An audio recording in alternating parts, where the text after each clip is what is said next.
Well, good morning, ladies and gentlemen. This is Mike Oscar, the Government Relations Director for the American Subcontractors Association, and we're coming to you today with our third podcast of the year, dealing with our collaboration and awesome relationship we have with the AGC.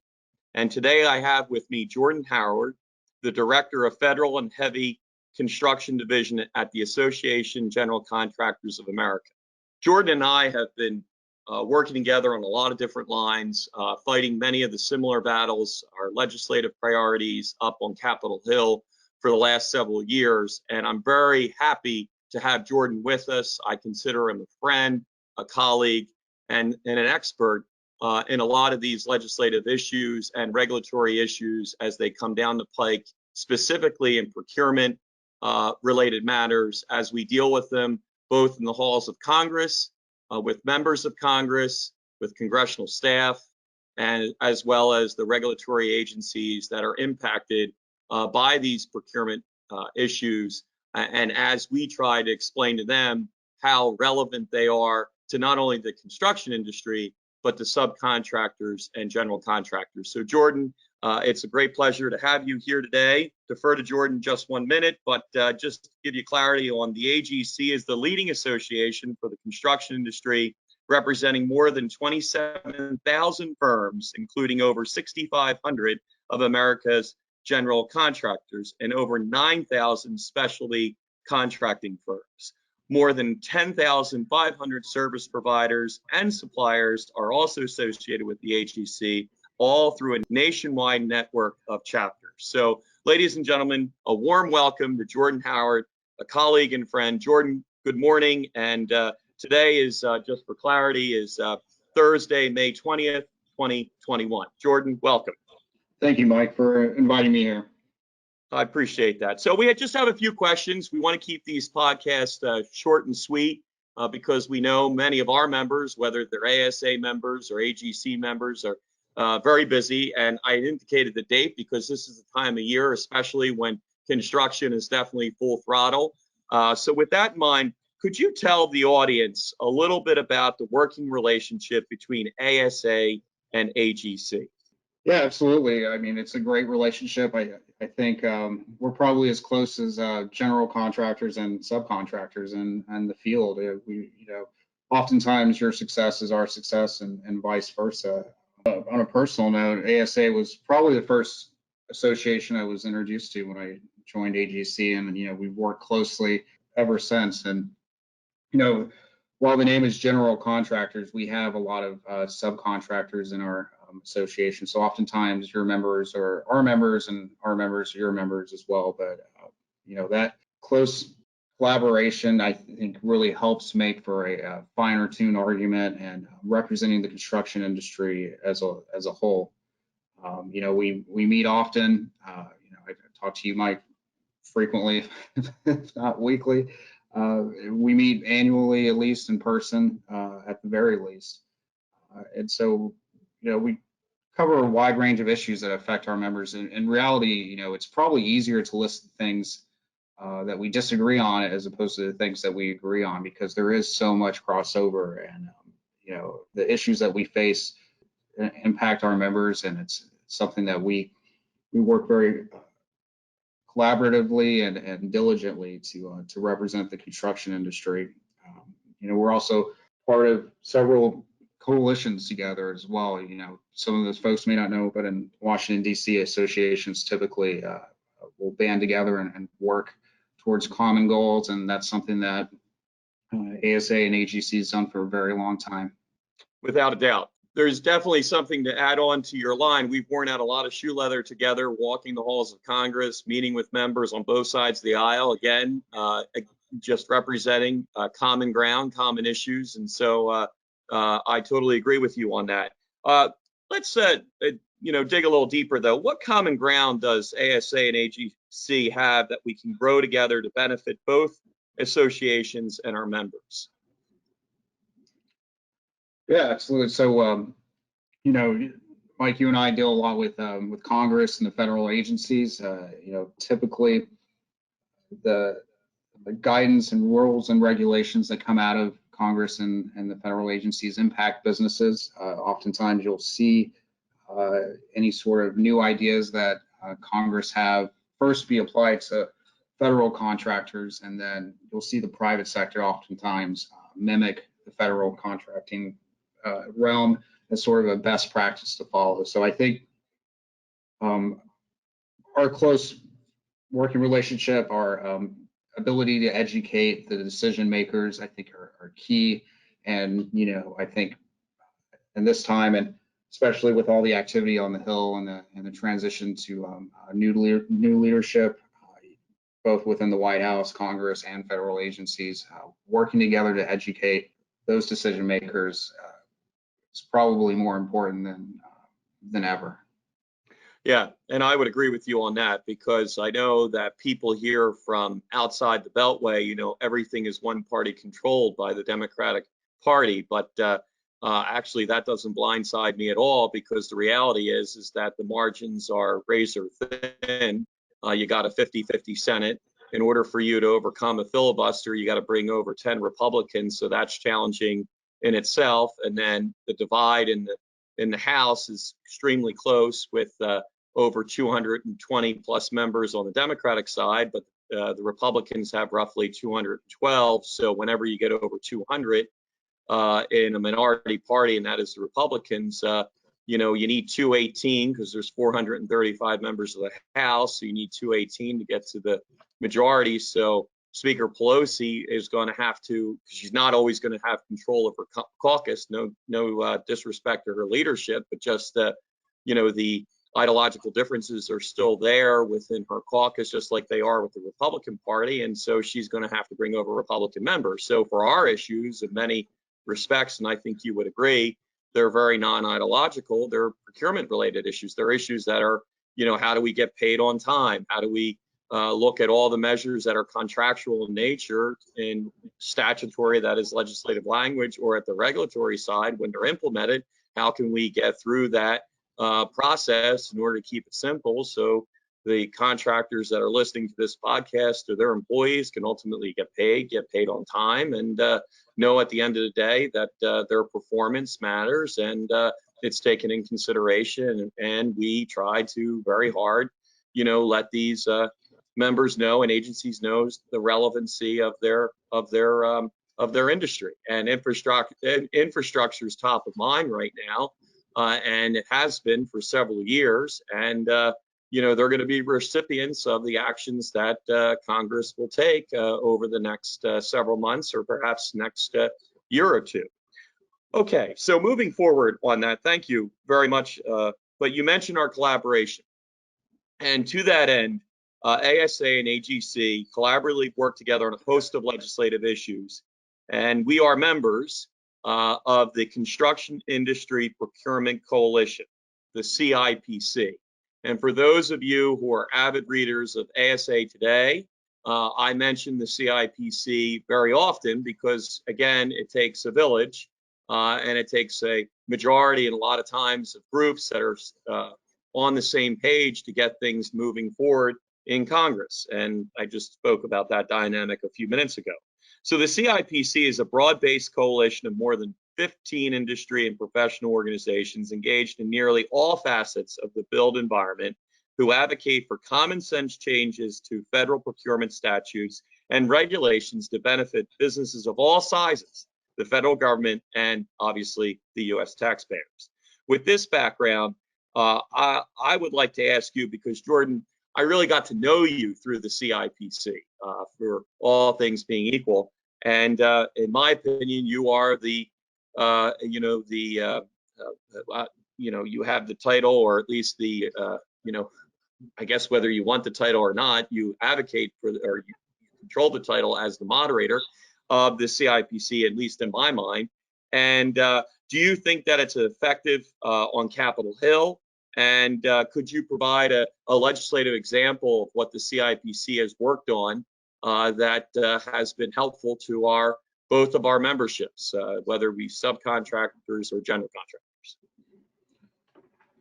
Sure thing, Mike. And so the Construction Industry Procurement Coalition, and for those who don't know, procurement is just a term that's used for how federal agencies in the government basically purchase construction services and all the other facets that fall under that big umbrella. So you can think of like the federal acquisition regulation, agency guidance, the way that Congress budgets for these projects, with they appropriate for them, so just the whole host, a whole umbrella of how the federal government purchases construction services. So this is a great organization, like you said, more than 15 different associations that represent every facet of the construction industry, from so AGC and ASA, but then you also have some specialty contracting associations, you have some surety associations, some bonding associations, some strictly union, some strictly open shop associations. So it's really a well represented aspect of the construction industry. And I think the reason that we're so effective is that despite representing oftentimes different segments of the construction industry, there's a lot that we agree on, and there's a lot of overlap. There's a lot of common sense reform that can be initiated by Congress that would, benefit the construction industry as a whole. And I think sometimes that's lost on some folks who aren't as close to the industry as we are and your listeners are, is that there's a lot of overlap.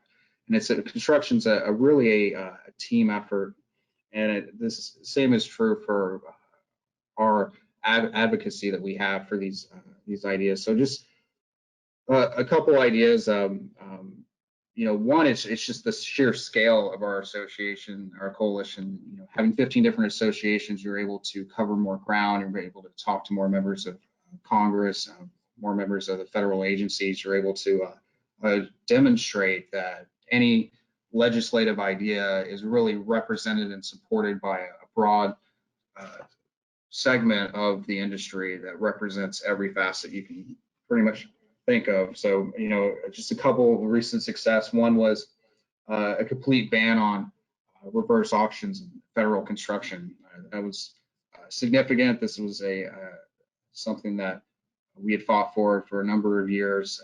It's frankly bad policy to require companies to race to the bottom, if you will, on bidding for construction work. Oftentimes you'll find that there's a number of literature and studies that show that this kind of procurement method is, one, ineffective. Typically, if you get the lowest bid, you may end up paying more on the back end for any kind of issues that maybe weren't factored into that original bid, or fixes later that the agency has to do. So it's something that we were able to get into the December omnibus bill of 2020, and so happy to report that is enacted into law, and federal agencies have also taken notice, and they are adjusting as appropriately to comply with this.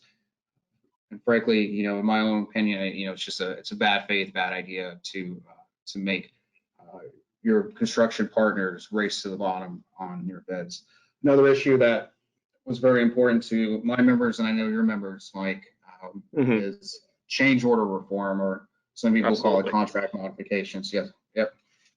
So one of the things that we've heard from our members and listening to everyone was that there's the change order process is pretty opaque for federal agencies.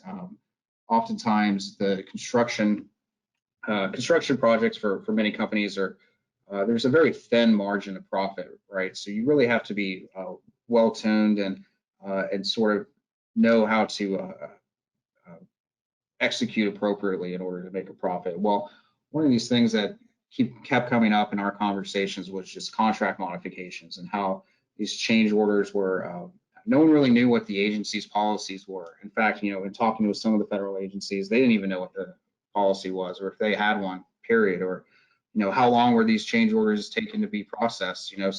Some agencies had a policy for dumping this and dealing with all of them at the end of the project for administrative ease. Well, that means that general contractors and subcontractors have to float that money till the end of a project, and that's tough. Our members aren't banks, the construction companies. So we were able to one, testify in front of committee in the House of Representatives on this issue. We were able to get bipartisan, unanimous support for a legislation that would essentially require agencies to list their policies on change orders on a public website, and then also, more importantly, to report on those policies. So how often are you taking to complete a change order, in 90 days? How often does it take you to complete a change order in 30 days?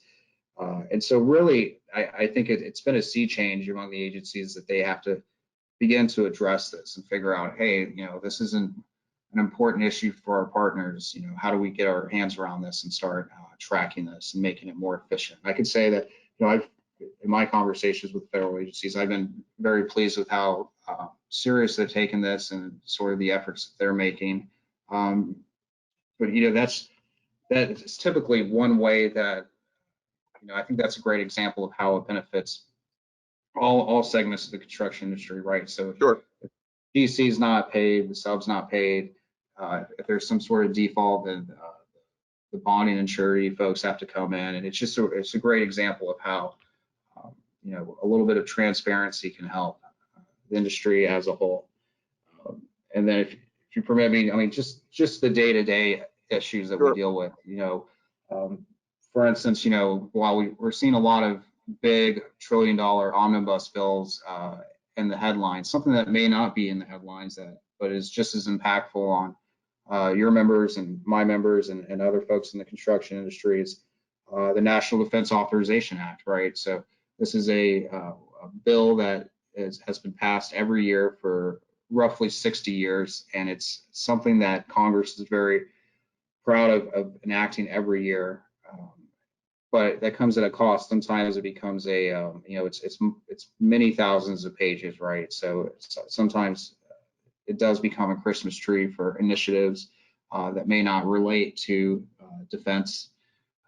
For instance, it could be a new legislation that requires a new reporting requirement that's costly, or a new ban on for the federal government from doing work with a type of contractor who's violated a certain law or surpasses the traditional debarment process. So anyway, there's just a number of things, and it's thousands of pages. It takes a village, as you said, and it's something that we work on at least annually, and that's maybe a big bill. And then all the other legislative ideas and bills that pop around. And frankly, maybe on a more practical note that doesn't really have a necessarily direct legislative output, but there's 535 members of Congress, like you said, and there's thousands of staff, there's committees.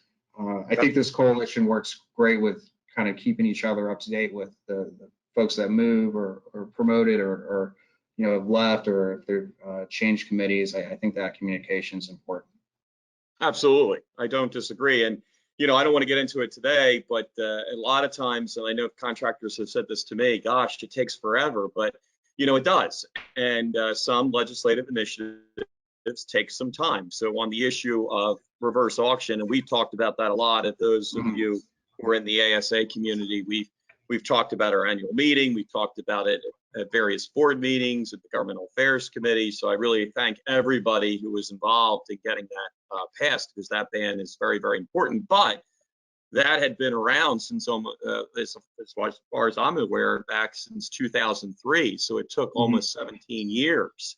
But I also want to recognize your point, Jordan, which is spot on. A lot of these things may be, timely and may just be a minor issue. But even those minor issues, unlike this major issue of the ban of reverse auction, are happening in real time, and we've got to be responsive. And that's why I like the CIPC Big Tent, because yes, our eyes and ears are constantly watching these changes and these actions that are taking place, especially now with the change of the administration from one philosophy to the other. You hear input, or you have a specialty group like the architects, like the engineers, like the geospatial with our good friend John Bird, telling us about mapping and, and how do we get all that. And they're looking at aspects that we may otherwise not even be on our radar, but they bring it to our attention. And then when you see how it impacts the entire construction community, you're saying to yourself, yes, absolutely, we should be joining on board for that. So absolutely agreed on a lot of different lines. Thank you for the examples. Change orders continues to plague us. I'll give just one little snapshot on where the great debate, you may not have read about it above the fold of newspaper, but Jordan and I and others on the CIPC had to really work with the Small Business Administration, the Small Business Committee, on understanding the difference between an estimated cost and an incurred cost. And again, it wasn't a Lincoln Douglas debate, but it certainly was in some respects within the construction industry with the Small Business Committee, really explaining to them that an estimated cost is an estimate. And those of you who are in the estimating business understand what that means. But an incurred cost is a cost that you've incurred. You've put the money out for it. And Jordan, you're spot on when you say whether you're a general contractor or subcontractor, you're not a bank. You're a contractor. And you have responsibilities, and you can't bankroll mistakes that are made in a change order. So absolutely 100% agreed, and thank you for bringing them up. I want to hone in a little bit because we've talked about it, but I really want to hone in specifically. How do you think this relationship with ASA is producing results for your membership within the AGC community, both at the regulatory side, the legislative side, and perhaps even the political side of things?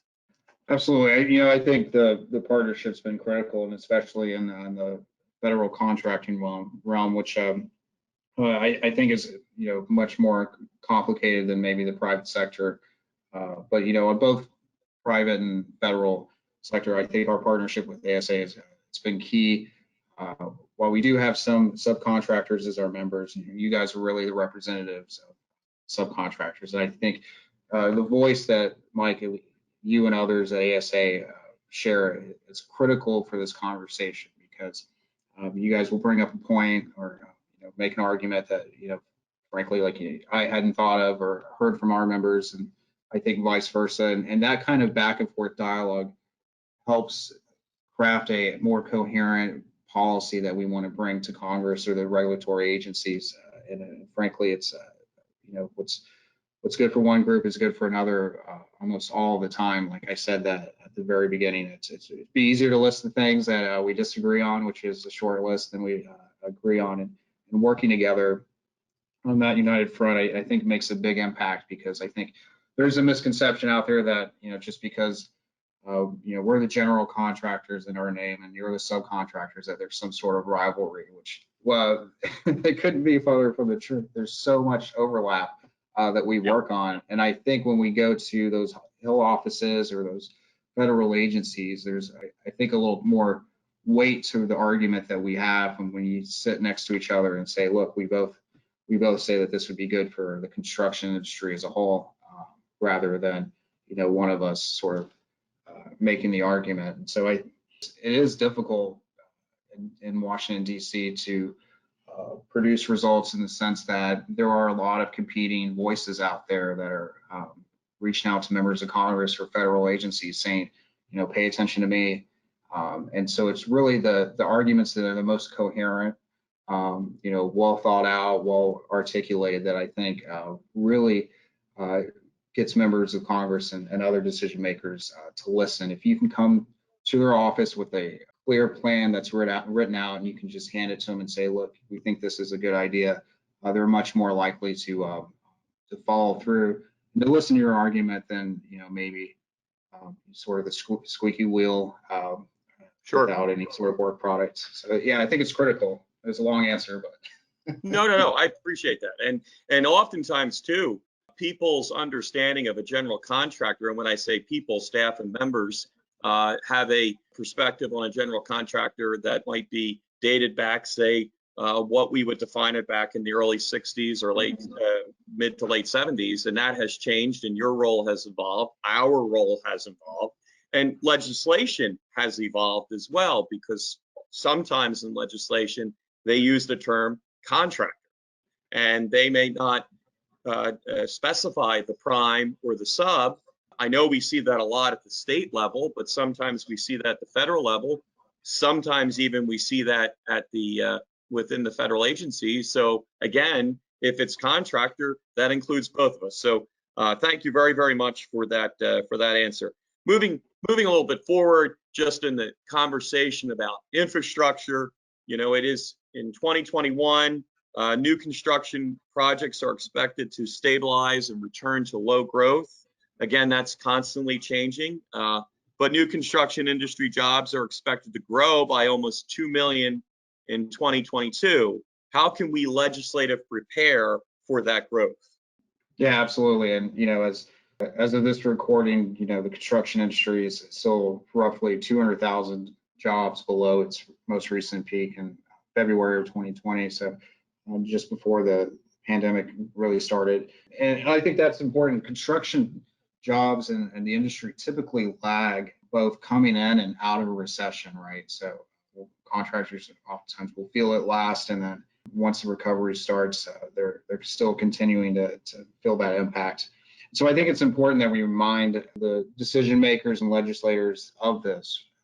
They may just see the jobs reports and say everything's going well, or the Dow Jones. And I think it's important for us to educate and say, no, this is what's happening in our sector, whether it's good or bad. And I think that will be persuasive, because you don't want to have any sort of new expensive or burdensome regulation that's coming out just at a time when construction companies are recovering.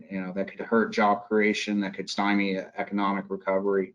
And so I think you want good, smart policies, or, like, for example, the PPP, the Paycheck Protection Program, if it's, making that argument to say, hey, we think that our industry needs to still be included on this. So I think that's really important, that educational part of letting them know where we are at and where the industry is and it's recovering. But you're right, so it's, projection's good, but we have a workforce shortage problem, and I don't think that's a surprise to anyone listening or elsewhere.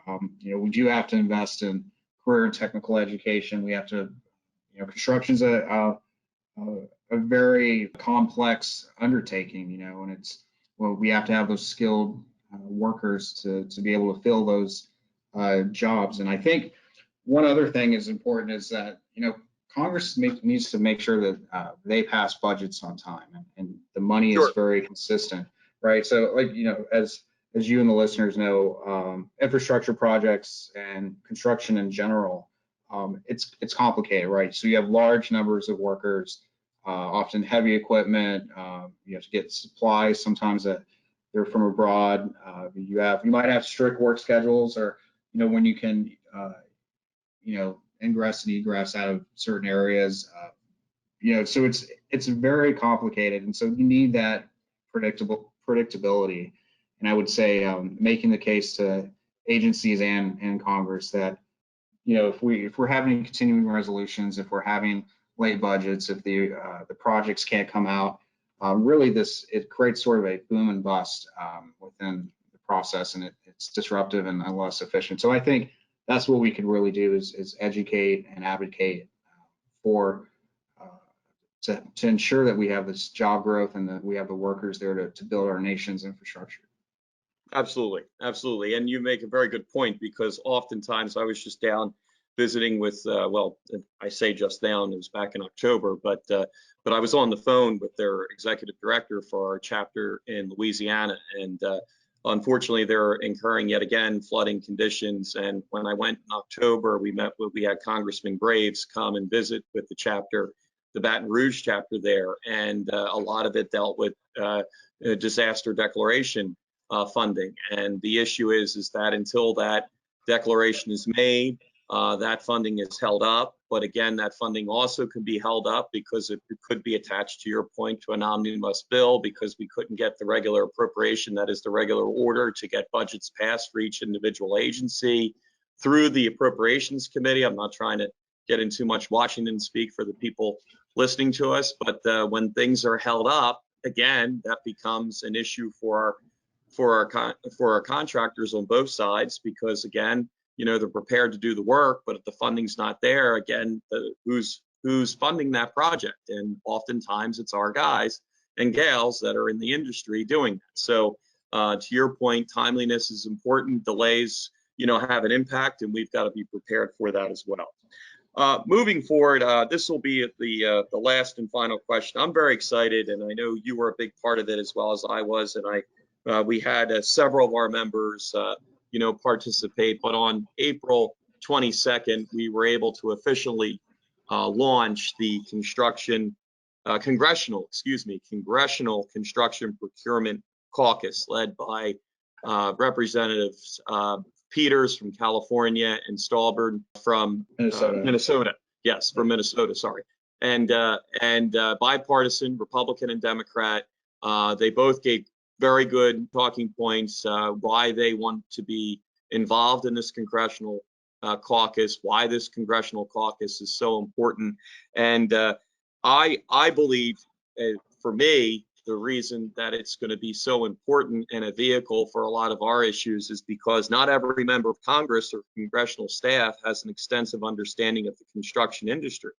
So I guess my final question to you, and I want to say thank you before we close again for taking the time out of your busy schedule to join us today. But how do you feel this recently announced Construction Procurement Caucus at the congressional level will impact their understanding of our issues, to understand how the decisions that they make on a daily basis, and we've seen a lot of that with the COVID. You mentioned the PPP programs, but it's been impacted in the last year, and it continues to impact them. But how do you think this caucus will be beneficial to our members, both at ASA and AGC? Personally, I'm very optimistic about this caucus. I think it started with these two members of Congress, bipartisan. Construction is bipartisan. Procurement is also bipartisan issues. I know other members of specifically the House have joined, but I think having these folks focused on construction and specifically how construction is purchased, or the procurement of construction, is it's really important. Oftentimes they say devil's in the details, and so as your members know, the contractors, the name's first part of the word is contract. A slight Right. tweak of one word or another can have significant impact, and it might change between a profitable project and a costly one. So these members of Congress, I think, are great. They're going to be able to have this communication between our associations and the members that they work with to really discuss sort of the specifics and how construction and any kind of regulations or legislative ideas will impact our members. Like you said, not every member of Congress or staffer is an expert on construction, and that's understandable. Oftentimes they're dealing with a number of issues just turn on the news and it's another new issue, but they may not know what a bid protest is, or a CPARS, or how change order or reverse auction, to circle back, impacts businesses. But having this direct conversation, especially when there's a discussion of an infrastructure package, to get those good ideas, get them the information, allow them to articulate what's good, and maybe to stave off any ideas that would be harmful for job growth and businesses and the industry as a whole. I think it's important, and I think it also is symbolically important, because I'm personally unaware of any other construction caucus that's active in the 117th.